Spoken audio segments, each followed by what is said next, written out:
abbiamo il piacere di avere in collegamento qui questa mattina la regista del film, Sofì Chiarello, il film che vedrete tra poco. E quindi eccola, la vedo già collegata, quindi la saluto, le do un grande abbraccio a distanza. Sofì è veramente carinissima, è stata ancora di più carina e gentile a riuscire a voler collegarsi con noi, nonostante un periodo per lei davvero molto impegnativo, perché lei attualmente è nuovamente impegnata nella realizzazione di un altro film. Però ci teneva a questo progetto, le ho introdotto, le ho spiegato un po' il progetto all'interno del quale si svolge la proiezione del suo film e quindi con piacere lascio poi a lei la parola. Vorrei solo dire un'ultimissima cosa che ci tenevo e forse qualcuno mi odierà per questo, però vorrei dire che veramente ci tengo tantissimo a ringraziare Elena, se posso, sì, perché è veramente stata il motore, no, di tutto questo progetto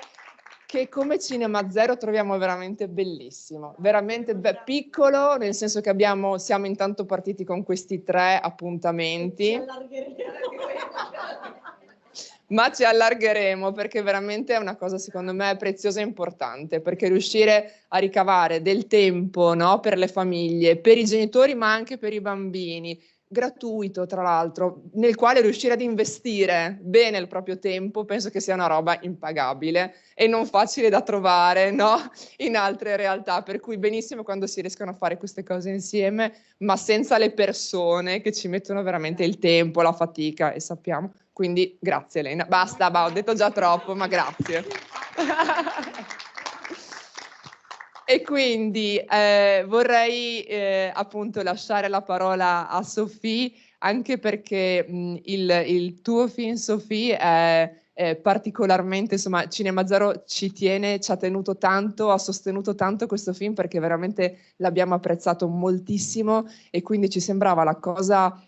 più corretta, più in linea, più doverosa volerlo inserire all'interno di questa progettualità, in particolare poi una progettualità costruita insieme all'Associazione Genitori Melarancia, perché come diceva appunto Leina prima, guarda ai bambini e con i bambini da un punto di vista diverso, che non è quello dall'alto in basso, ma si forse abbassa, no? A guardare i bambini alla stessa altezza e allo stesso tempo, che è un po' quello che ha fatto Sophie nel film, ma forse poi ce lo dirà meglio lei, e allo stesso tempo riusciamo in questo modo a guardare anche noi, a guardare il nostro mondo e forse a vederlo con degli occhi un po' diversi. E quindi io chiederei davvero a Sophie, lascerei a lei la parola se vuole, per introdurre il film che vedrete, che è appunto Il Cerchio. Lascio a te, Sophie. Sì, buongiorno, intanto grazie per l'ospitata e per l'ospitata al film, per l'ospitata a me, alla mia persona stamattina e grazie di essere presenti così presto in una sala di cinema, quindi grazie di tutto, sono molto felice. Sì, io parto, forse posso partire dalle tue parole in realtà perché questo film nasce da un'esperienza da genitore all'interno di un'associazione genitori di una scuola, che era la scuola che frequentavano i miei figli e che ha permesso a tutta la comunità, che ha compiuto, questa associazione ha compiuto 20 anni proprio pochissimi giorni fa e che ha fatto, come dire, insieme alla scuola è diventata una vera comunità che si è stretta intorno alla scuola e che ha fatto un lavoro in questi anni enorme di mediazione culturale, di integrazione, ma di integrazione non soltanto di integrazione intesa come integrazione delle persone non italiane, ma di integrazione tout court, cioè nel senso di mettere insieme, di integrare persone di ogni, come dire, diverse tra loro perché siamo tutti diversi tra noi poi in fondo e quindi in quella scuola chiunque ha trovato uno spazio per esistere, ecco, questo è un po'. E quindi osservandolo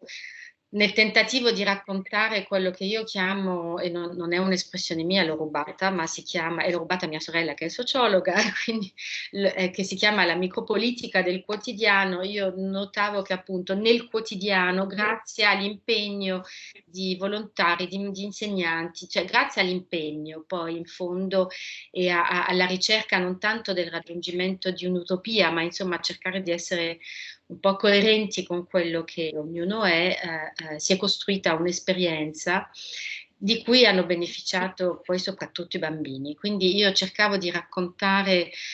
questa esperienza, e siccome l'ho osservato con la crescita dei miei figli, mi sono detta forse la cosa migliore è raccontare gli effetti che ha sui bambini un'esperienza del genere e come crescono in un contesto di questo genere. E quindi sono entrata, però volevo stare lontana dalle parole degli adulti, ecco, volevo stare lontana dagli adulti, perché poi gli adulti come me adesso, quando cercano di spiegare, sembra sempre che ci sia un po' c'è troppa ideologia dietro, invece poi era proprio nel quotidiano che questa cosa era bella da osservare, quindi osservare come i ragazzini si trasformano, come evolvono. E quindi sono stata in una classe della classe che era la classe della maestra di mio figlio era appena uscito dalla quinta mi ci sono infilata io nel quinquennio successivo e ho seguito una classe dalla prima alla quinta, e il cerchio, attraverso una pratica, che è la pratica didattica del cerchio, piano piano sono stata inglobata nel cerchio di questa classe. E questo è il film, insomma. Adesso spero di averlo riassunto, di aver introdotto il meglio possibile. Sì, assolutamente sì, direi proprio di sì. Per cui io adesso ti ringrazio davvero tanto, Sofì, e lascerei la parola alle immagini del tuo film. Quindi buona visione a tutti, e a dopo, e grazie ancora a Sofì. Grazie a voi, spero di grazie.